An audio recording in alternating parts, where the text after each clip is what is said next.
Shalom, salam sejahtera, selamat Natal, senang bisa berjumpa dengan saudara-saudara sekalian. Mari kita berdoa sebelum membaca dan merenungkan firman Tuhan. Kami mengucap syukur kepadamu ya Tuhan, setiap kali ada kesempatan bagi kami mendengarkan firman-Mu. Kami mohon supaya Roh Kudus menerangi hati kami, sehingga kami dapat memahami firman-Mu dengan baik. Dalam nama Yesus, kami berdoa dan bersyukur. Amin. Mari kita membaca firman Tuhan dari Yesaya 60 ayat 1 dan ayat yang ketiga. Bangkitlah, menjadi teranglah, sebab terangmu datang dan kemuliaan Tuhan terbit atasmu. Bangsa-bangsa berduyun-duyun datang kepada terangmu dan raja-raja kepada cahaya yang terbit bagimu. Demikianlah Yesaya 60 ayat 1 dan 3. Tema renungan kita, Yesus datang untuk segala bangsa. Saudara yang dikasihi Tuhan, Alkitab kita terdiri atas 66 kitab. Perjanjian Lama 39, Perjanjian Baru 27 kitab. Kitab Yesaya sering disebut sebagai miniatur Alkitab karena Yesaya terdiri atas 66 pasal. Dan pasal 1 sampai dengan 39 berbicara tentang keadilan Allah. Pasal 40 sampai 66 berbicara tentang kasih Allah yang menyelamatkan. Sesuai dengan nama penulisnya, Yesaya berarti Tuhan menyelamatkan. Yesaya adalah seorang nabi besar yang dipakai Tuhan untuk menyuarakan firman Tuhan kepada bangsa Yehuda. Yesaya menyampaikan firman Tuhan baik kepada raja besar maupun kepada rakyat kecil. Dia bernubuat sebelum pembuangan Yehuda, juga pada saat pembuangan ke Babel, juga setelah kembali dari pembuangan. Dan secara khusus Yesaya 60 yang kita baca merupakan nubuatan mesianik atau berita misioner tentang kedatangan Kristus, Sang Juru Selamat dunia. Bahwa Yesus datang untuk segala bangsa.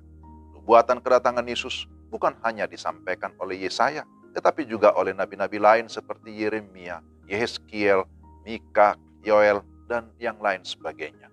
Setelah ratusan tahun kemudian, nubuatan itu digenapi sebagaimana dikonfirmasi oleh kitab-kitab Injil. Dan bagi orang yang percaya, kedatangan Yesus merupakan top news, merupakan good news yang menggemparkan, tetapi juga menggembirakan. Sekarang kita bisa berkata, haleluya, puji Tuhan. Kenapa? Karena kita meyakini bahwa ternyata Tuhan kita itu hidup. Dia tidak pernah berdusta, dia setia menggenapi janjinya. Nah, pertanyaannya apa tujuan kedatangan Mesias? Pertama adalah untuk menyatakan kemuliaannya. Malaikat langsung memuji Allah dengan kor ataupun paduan suara raksasa. Kemuliaan bagi Allah di tempat yang maha tinggi dan damai sejahtera di bumi di antara manusia yang berkenan kepadanya. Itulah puji-pujian malaikat. Tapi kemudian kedua, bahwa kedatangan Mesias adalah untuk memberikan terang atau hidup kekal bagi manusia. Dosa sudah membuat manusia hidup dalam kegelapan dan kekelaman. Tidak ada kehidupan, tidak ada sukacita, tidak ada damai sejahtera. Maka kedatangan Yesus Kristus adalah untuk menerangi hati manusia, memberikan damai, memberikan keselamatan dan kemenangan atas dosa iblis dan maut. Ketiga, bahwa kedatangan Mesias memulihkan dan mempersatukan. Perhatikan dalam ayat yang ketiga, Yesaya 60 menyatakan, bangsa-bangsa berduyun-duyun datang kepada terangmu, dan mereka akan membawa harta benda, sehingga kamu penuh kelimpahan berkat. Berkat jasmani, demikian juga berkat rohani. Kamu akan dipulihkan, kamu akan dipersatukan. Siapa-siapa yang datang? Kalau kita perhatikan, di sana mereka datang dari jauh, yang disebut para perantau, juga dari Midian dan Eva, dari Sheba. Mereka adalah keturunan Ketura.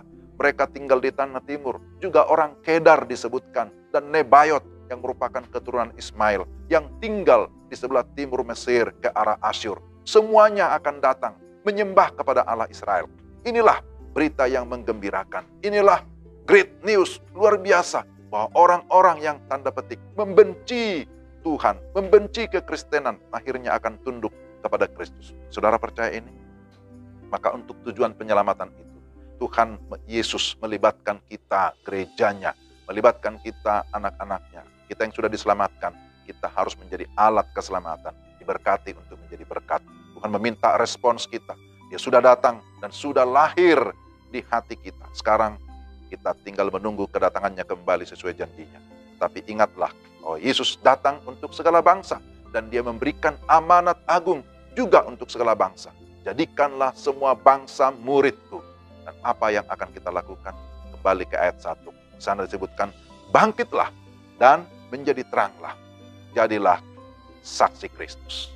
Amin. Mari kita berdoa. Tuhan, terima kasih untuk firman-Mu yang meneguhkan iman kami, mengingatkan kami bahwa Yesus Kristus adalah Tuhan dan Juru Selamat bagi segala bangsa. Dan Tuhan mengutus kami untuk menjadi alat Tuhan, menjadi pemberita keselamatan bagi bangsa-bangsa lain, bagi orang yang belum percaya. Pakai kami sesuai kehendak-Mu dalam nama Tuhan kami Yesus Kristus. Amin. Demikian renungan kita hari ini. Tuhan memberkati saudara sekalian. Shalom.